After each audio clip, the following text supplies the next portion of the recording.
Aloha guys, welcome to another edition of 8-Tour Tutorials. Today I'm going to touch on just cleaning up an image, taking an image into Camera Raw into Photoshop and just maybe doing a little cleanup with some spots. I shot some macro stuff the other day and I had an image I was just looking at and I figured why not do a little tutorial. So I got these little beautiful lilies. It was a macro shot with an old macro lens, and as you see, Raw looks amazing, in my opinion at least. But there's little specks because it's a macro lens, and I believe I shot it at a really stopped-down aperture, like f/45 or something. But let's see, and we'll look at the metadata. So f/60th and f/40. So right now f/40 ISO 800 on a Nikon D850. So you're aware. So it can handle noise relatively well, but again, sometimes you still get a teeny bit of noise, and with an image like this, why not make it really creamy and dreamy and extra beautiful? So if you see, I'm going to zoom in Camera Raw, and you can see there's little grain right there. There's little spots. We're going to address that in a little bit. But right now, you want to be magnified like 300-400% because you're not going to see otherwise when you're doing the reduced noise thing. So if you go into the Detail tab, which is a third tab to the right in the Camera Raw dialog box in Photoshop, all I'm going to do is tweak this luminance tab or slider probably around there, and that's it. And I can actually, after I reduce the noise, when I'm done with this, I can then sharpen a little bit, and it will add a little noise because noise is essentially sharpening. And if you see, all I did was do the reduced noise to 23, and over here there's a new tab which is texture, which is really cool because it's a detail tab. But I went and upped the texture to 51, and you can see you can bring it back down. It will give it more of a diffused look, lacking texture. So this is kind of cool, almost for a soft, blurred, shallow depth of field type effect. But I'm going to keep it at 51 because I really love the detail of this shot. And I bumped up the saturation in general to +9. So the vibrance slider, what it does is essentially detects, it's kind of like a smart saturation slider, and will adjust and up your saturation levels wherever it feels it's lacking in the image. So with that being said, I'm going to open this up, and I'm going to actually open it up as an object first because I save my images as smart objects usually so I can get back into the Camera Raw dialog box. And I'm going to save this where it was, and I believe it is this guy right here. So give me one moment. This is not necessarily needed in this part of the tutorial, but I want to resave this. So I'm going to flatten this and do Command J on a Mac. I believe it's Option on a PC. So again, I'm going to duplicate the layer so I could isolate the layer for strictly cleanup. So I could even label this, click on the layer icon, and do cleanup. And then from here, all of this stuff that you see when you magnify in, and a lot of times when you're using an aperture like this, it's going to basically show everything on the sensor, everything on the lens. So you see all these little spots right here. Here, I'm going to scan across. Right now I'm zoomed in at 200%, and I'm going to remove all of these really quickly. I'm using an Intuos Wacom or a Wacom Intuos Pro Medium tablet, and I got a bunch of little stuff. So it's kind of like I got sprayed by a shotgun shell or something, and you got little crap everywhere. But this is really minor, and if you know what you're doing and you're using a Wacom tablet like I'm using, it will take me probably 2 minutes. So I'm going to go ahead, hit J, and the J is going to bring up this set of tools. So I'm going to use my spot healing brush tool, and you could also, I think that they changed the menu on this. So anyway, I'm going to use a spot healing tool, and I'm going to start from the upper corner of the image.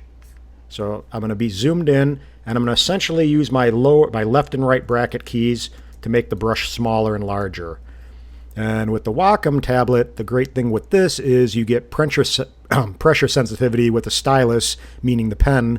And all I'm going to do is swipe down, and you could sometimes swipe up. You'll kind of get the hang of what works. And as you see, all of these little blemishes and spots easily get taken out.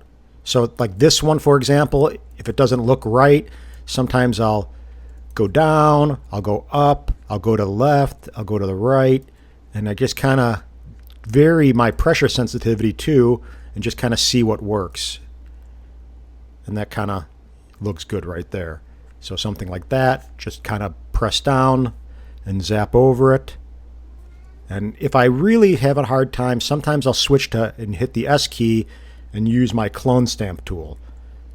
And then I can go ahead and fine tune that way too. So there's more ways to skin a cat, so to speak. I don't like saying that because I'm a vegetarian and I love animals. But regardless, there's different ways to go about this is all I'm saying. And as you see, I can hit the the tab key and will hide all my menus. And I can literally just be focused on the image, kind of scrub by holding the space bar. So I have my middle finger on the tab key, my thumb on the space bar. I'll hold the space bar down and then I'll scrub with my stylus or your mouse or whatever you're using. And then I can just kind of go through and I'm just kind of swiping down on the spots and blending pixels essentially. And voila. And if I don't see something I like, normally the clone stamp tool does a little bit better job with certain things if it's giving me a hard time with the blending. And as you see, I'm just going to kind of keep going. And again, a little bit different when you're talking and trying to be conscious of what you're saying. But in theory, you can go and concentrate on this and go through it pretty fast. And again, what you see when you're zoomed in, you may not see it when you're zoomed out, but if you're going to print this, you want to get the image as clean as possible.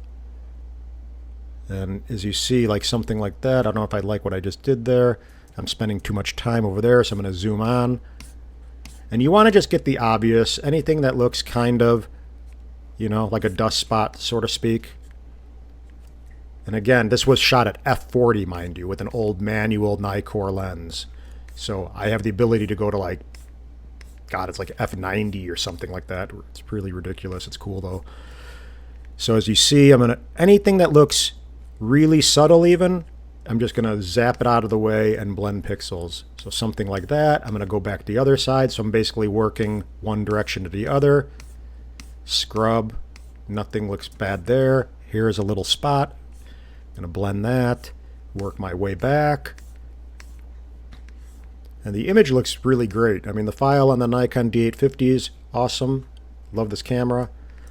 And this was shot again at ISO 800, so there was a little noise, nothing really hard to get rid of or minimize.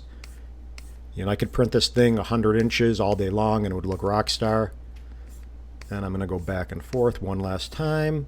I mean, you see this all looks super nice. Gonna go here, there's an ugly thing right there, boom, and it's gone. So you see, and what I do, I hold my Option and Z key. So the Z key is set to undo the last step, so I can use this as a toggle key to see if this is better. You know, obviously that was before, so I don't want that. So before, after looks much better, move on.